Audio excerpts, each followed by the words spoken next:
Hello, I'm Vegas Vic, and this video is about racism. And no, it's not what you think. In fact, for those of you who are patient enough to stay with me till the end of this video, you will get an incredible surprise, something you never would have expected. Now, this is my story, something that I have lived, and my friends have heard this story before, but perhaps I thought at this particular time it might be interesting for you to learn about it as well. Now, you may notice that this time I'm here and I'm not wearing my hat or my glasses or anything else. And the reason for that is because I want you to see all of me. I mean, I am white, and I am about as white as it can get. In fact, if you get the dictionary and you look under white for a description, you'll probably see a picture of me with the caption that says, "as white as this dude." So, I want you to know that because the story that I'm about to tell you is quite an interesting story, and I'm not quite sure how this will impact the current circumstances of what is happening in the country and the world today, but I thought I would share it with you. Okay, so here goes. The first black man I ever met was Louis Armstrong in 1964.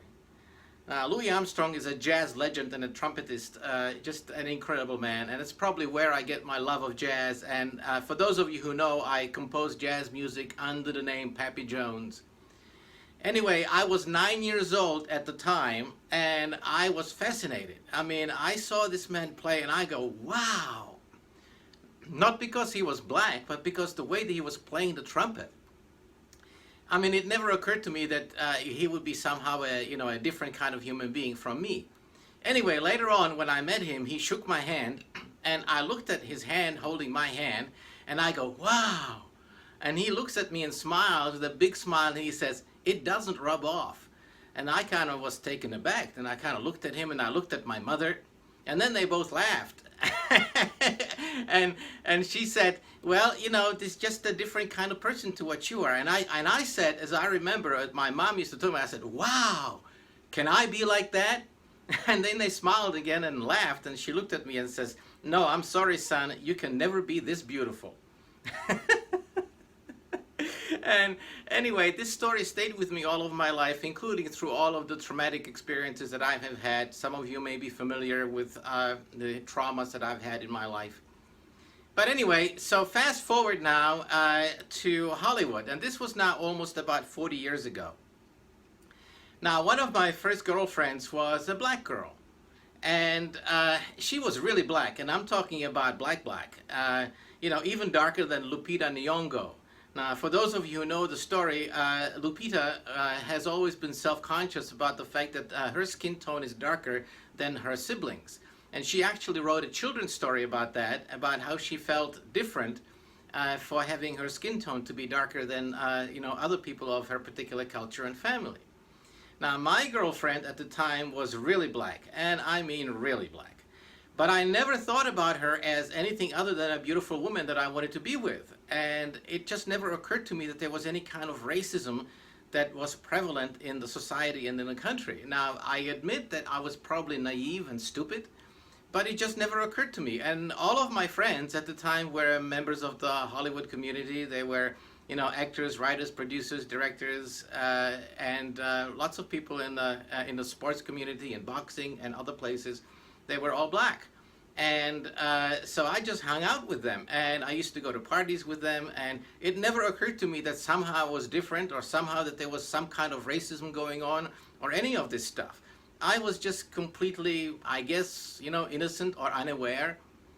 Anyway, the way that I discovered what racism means, and that there is actually a perceived difference between people who look like me and people who look like my girlfriend, was at one of those big giant Hollywood award ceremonies many, many years ago. Now, this was an award ceremony where an award was being given to a famous black actress in Hollywood and from screen and TV. And this was at one of those convention halls, I guess, or hotel rooms or ballrooms someplace, I don't remember where.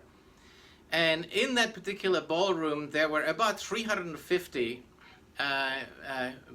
all black entertainers, famous people, actors, writers, producers, directors, musicians, and so forth. And as it turned out to be, I was the only white guy there.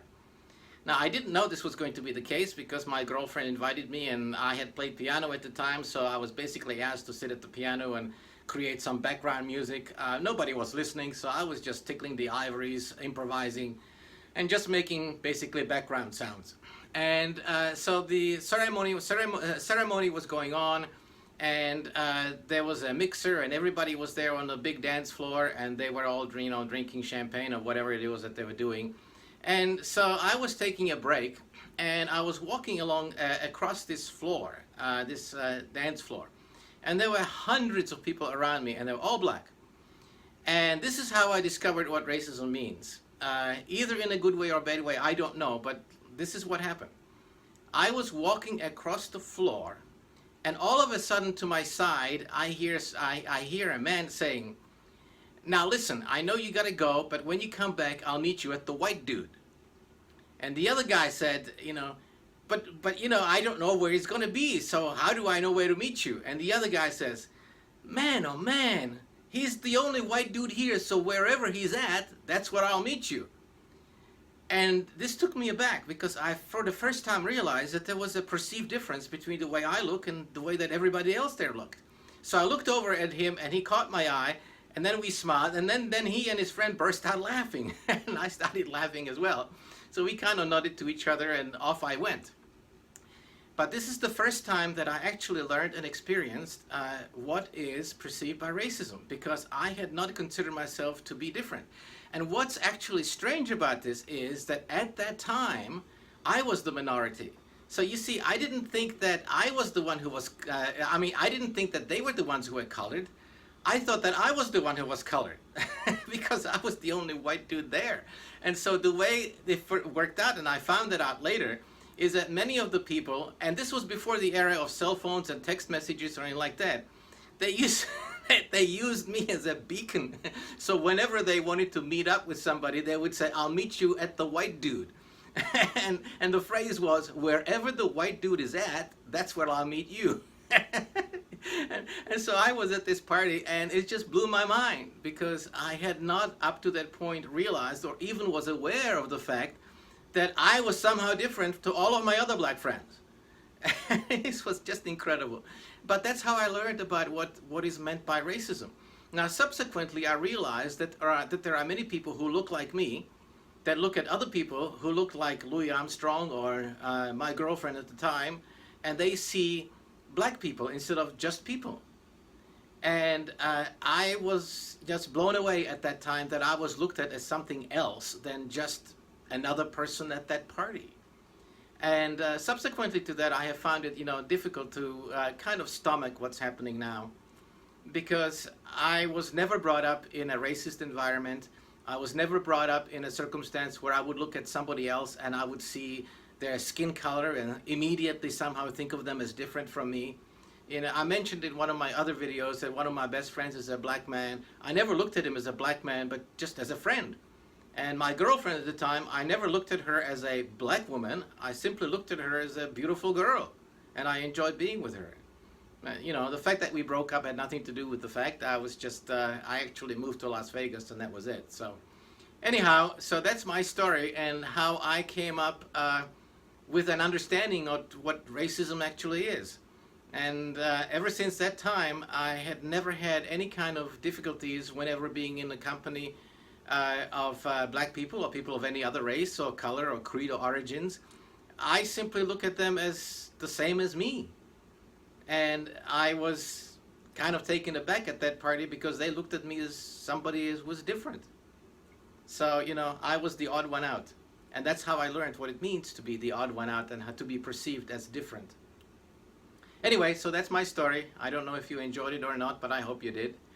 Now, at some point later, I have another story, and this is about a group of black friends of mine in Harlem who decided that it would be a good idea to teach me how to be black. Now, again, this dates back now 37 years, and it's quite a strange story too, and it's quite funny in a way. Anyhow, I usually say in my videos when I finish that, I'll see you in the casino, so long, but I guess these days I'll just see you. So long.